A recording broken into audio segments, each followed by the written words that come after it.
Hello അസ്സാം വലൈക്കും. പുതിയ വീഡിയോയിലേക്ക് എല്ലാവർക്കും സ്വാഗതം. ഇന്ന് എന്തുണ്ടാക്കുന്നതെന്ന് പറഞ്ഞാൽ പനീർ കടായി. അതിന് വേണ്ടിയിട്ട് 250 ഗ്രാംസ് പനീർ എടുത്തിന്. പിന്നെ ഒരു ക്യാപ്സിക്കം എടുത്തിന്, അതിനെ ചൊക്കനെ ഞാൻ മുറിച്ചിട്ടെടുത്തിന്. 2 ഉള്ളി എടുത്തിന്, അതിന് ചൊക്കനെ ഞാൻ മുറിച്ചിട്ടെടുത്തിന്. പിന്നെ 2 തക്കാളി എടുത്തിന്, അതിനെ ഒരു തക്കാളിനെ 4 കഷ്ണാക്കിയിട്ട് എടുക്കണം. അതിൻ്റെ ഉള്ളിലത്തെ വിത്തുണ്ടാകാൻ പാടില്ല. അതിനെ ഒരു സൈഡിൽ മുറിച്ചിട്ട് വെക്കണം. പിന്നെ ഇതേമാതിരി ഇല്ലേ ഒറ്റ ഫ്രൈ ആക്കിയിട്ട് എടുക്കണം. ഒക്കെ ഇടാൻ പാടില്ല, ഒറ്റ ആക്കിയിട്ട് ഫ്രൈ ആക്കിയിട്ട് എടുക്കണം. തക്കാളി എന്തോ എടുക്കാൻ പാടില്ല.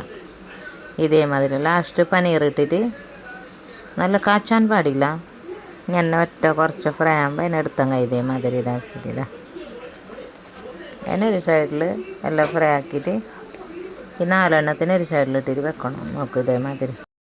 പിന്നെ 2 വലിയ ഉള്ളി എടുക്കണം. പിന്നെ കുറച്ച് വെളുത്തുള്ളി എടുത്തിട്ട് ഇങ്ങനെ അരച്ചിട്ട് വെക്കണം.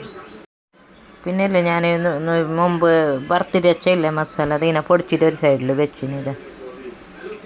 ഇത് ബയ്യെ പിന്നെ ഇടുന്നത്, മുമ്പിടാനില്ലത് കറിയെല്ലാം ആയ പിന്നെ ഇത് ഉള്ളി നോക്കല്ലോ ഞാൻ കുറച്ചോ നല്ല പൊടിക്കാൻ പാകില്ല. ചോപ്പറിലിട്ടിട്ട് പൊടിച്ചങ്ങ് മോശമില്ല ഉള്ളിയും വെളുത്തുള്ളി. പിന്നെ ഒരു ചട്ടിക്ക് ഞാൻ എണ്ണ ഒഴിച്ചിന്.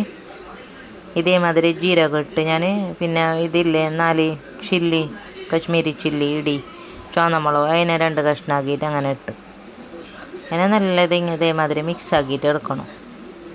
പിന്നെ ചുവന്നമുളക് പൊടി ഇല്ലേ കശ്മീരി, അതൊരു സ്പൂൺ ഇടണം ഇതേ എണ്ണക്ക്. എനിക്ക് എല്ലാം കരിഞ്ഞു പോകും, ഗ്യാസ് ഓഫ് ചെയ്യണം. ഒരു വലിയ സ്പൂണിൽ 1 സ്പൂൺ ഇടണം. അതിട്ട് പിന്നെ ഈ മസാല ഉള്ളി അരച്ചിട്ട് വെച്ചില്ലേ അതിനെ ഇട്ട് നോക്കാമല്ലോ ഇതേമാതിരി. ഇതിനിട്ടിട്ട് നല്ല മിക്സ് ആക്കിയിട്ട് ഇളക്കിയിട്ട് കൊടുത്തുകൊണ്ട് വേണം, ഇതിനെ കരിയാൻ പാടില്ല.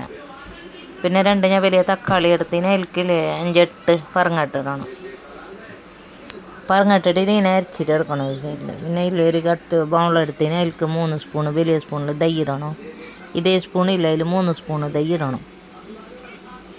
പിന്നെ ഉള്ളിൻ്റെ കളറ് മാറിയ പിന്നെ ഈ തക്കാളിയും പറങ്ങട്ട് അരച്ചില്ലേ അതിനൊഴിച്ചിട്ട് കൊടുക്കണം. പിന്നെ അതിനെ നല്ല ഇളക്കിയിട്ട് കൊടുത്തുകൊണ്ട് വേണം അതിൻ്റെ മണം മാറോളം.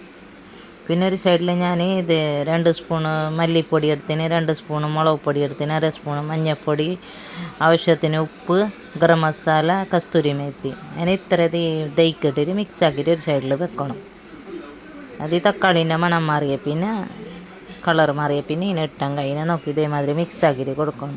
കുറച്ച് ജീരപ്പൊടി ഇടണം. പിന്നെ അതിനെ ഇളക്കിയിട്ട് കൊടുക്കണം, മിക്സ് ആക്കിയിട്ട് ഒരു സൈഡിൽ അതിനെ വെക്കണം ഇതേമാതിരി നോക്കിയത്. പിന്നെ ഈ മസാല ആക്കിയിട്ട് വെച്ചിട്ടില്ലേ ഈ കറിക്ക് ഒഴിച്ച് കൊടുക്കണം. നോക്ക് നമ്മൾ മസാല ഇട്ടിട്ടില്ല മുമ്പ്, അതിൻ്റെ മണം മാറിയ പിന്നെ ഇങ്ങനെ മുകളിലേക്ക് എണ്ണ പറഞ്ഞു ഈ മസാല ഇട്ടിട്ട് കൊടുക്കണം.